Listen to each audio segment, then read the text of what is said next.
प्यार का इनाम।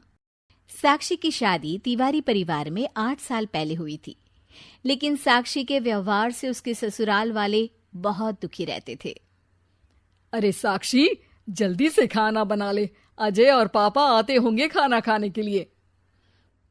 अरे अभी सुबह का खाना बनाकर उठी हूँ, अब दोपहर का बनाऊं? मुझसे नहीं बनता खाना वाना, ढूंढ लो कोई नौकरानी। अरे भाभी, आप माँ से कैसे बात कर रही हैं? ये सही तरीका नहीं है। अच्छा, अब तू मुझे तरीका सिखाएगी? रुक। ये कहकर साक्षी गुड़िया को धक्का मार देती है। अरे रुक साक्षी, तेरे तो ज्यादा ही पर निकल आए हैं, आज ही मैं तेरा इंतजाम करती हूँ। दोपहर को साक्षी का पति अजय, भाई विवेक और पिता घर आते हैं। और बहू, खाना लगा दे, थोड़ा आराम कर लूंगा, फिर फैक्ट्री जाना है। आज खाना नहीं बना है जी, आप तो जानते हैं कि मेरी तबीयत ठीक नहीं रहती, पर अब ये भी खाना बनाने से इनकार कर रही है। अरे नहीं बनाऊंगी, कुछ नहीं बनाऊंगी, जो बात साफ है। अरे पागल बना दिया है तुम लोगों ने। कैसी बात कर रही हो बहू, हमारे घर में ऐसी भाषा का प्रयोग नहीं किया जाता। तो अलग कर दीजिए ना मुझे, मैं भी तो नहीं रह सकती आप लोगों के साथ। ससुर और सास मिलकर साक्षी और अजय को दूसरे घर में शिफ्ट कर देते हैं, लेकिन एक दिन सास को काम करते करते चक्कर आ जाता है और वो गिर पड़ती है। हमने आप लोगों को पहले ही बोला था कि इनके शरीर में कई तरह की समस्याएं हैं, अभी इनसे ज्यादा काम ना करवाएं। ससुर अपनी छोटी बेटी गुड़िया और छोटे बेटे विवेक के साथ बैठे हैं। बेटा विवेक, अब मैं तेरी शादी करवाना चाहता हूँ, अगर तुझे कोई लड़की पसंद हो तो बता दे, वरना मैं ही देख लेता हूँ कोई रिश्ता। हाँ पापा, मैं सोनम नाम की एक लड़की को पसंद करता हूँ। मैं आज ही उसके भाई और माँ को कहता हूँ कि वो आपसे मिलने आ जाए। सोनम की माँ शाम को विवेक के घर आती है। देखिए बहन जी, हमें कुछ नहीं चाहिए, बस आपकी बेटी अपना धर्म समझे। मेरे लिए वो मेरी बेटी रहेगी, बहू नहीं। सोनम की माँ रिश्ता तय कर वहां से चली जाती है। विवेक और सोनम की शादी हो जाती है।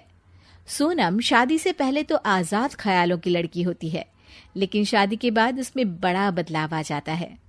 सोनम सुबह सुबह सास ससुर के पास जाती है। पापा मम्मी, आप लोग ये दवाई खा लीजिए, इसे खाने से इम्यून सिस्टम सुधरता है। हर बुजुर्गों को तो इसे रोज जरूर खाना चाहिए। ये बोलकर वो उन लोगों को दवाई देती है। और हाँ, जल्दी से खाने की टेबल पर आ जाइए, नाश्ता बन गया है। एक दिन सोनम को उसकी जिठानी का फोन आता है। अरे सोनम, इन लोगों के लिए ज्यादा काम करने की जरूरत नहीं है, मैंने तो इन लोगों का बड़ा काम किया। इन लोगों ने तो मेरे लिए कुछ भी नहीं किया, उल्टा मुझे तो मारते पीटते भी थे। सोनम सारी बात अपनी माँ को बताती है। देख बेटा, मुझे तो तेरे सास ससुर अच्छे लोग लगते हैं, वो तेरी जिठानी के साथ क्या करते हैं हमने तो नहीं देखा, लेकिन हाँ, तेरे ससुर ने मुझसे कुछ नहीं मांगा, सिवाय इसके कि तू घर को घर समझ कर रहे। बाकी मेरी नाक मत कटाना बिटिया। सोनम को भी साक्षी की बात पर विश्वास नहीं होता है। सोनम बेटा, मैं तुमसे बहुत खुश हूँ, मुझे जैसी बहू चाहिए थी तुम वैसी ही हो। मैं तुम्हारे नाम ये पूरा मकान करता हूँ। साक्षी को जब ये बात पता चलती है तो वो ससुराल आती है। अरे वाह भाई वाह, ये तो वही बात हो गई कि मेहनत करे कोई और पुरस्कार कोई और ले जाए। अरे भाभी, आइए आइए, कैसी हैं आप? बच्चे नहीं आए? आइए आइए क्या होता है सोना, ये मेरा घर है, मैं इस घर की बड़ी बहू हूँ। तुम तो ऐसे बोल रही हो जैसे मैं मेहमान हूँ। तभी वहां ससुर आ जाते हैं। क्या हुआ साक्षी, सुबह सुबह क्यों चिल्ला रही हो? और तुमने बताया नहीं कि तुम आने वाली हो? वाह पिताजी वाह, 8 साल तक मैंने ये घर चलाया और 2 साल में आपने सोनम के नाम पूरा घर कर दिया। मुझे भी प्रॉपर्टी में हक चाहिए। देखो साक्षी, तुम बड़ी बहू थी, घर को लेकर चलाने की जिम्मेदारी तुम्हारी थी, लेकिन सास को बीमार हालत में छोड़कर तुम चली गई। बहू को अन्नपूर्णा भी कहा जाता है, लेकिन तुमने कभी भी हमें वक्त में न खाना दिया न दवाई।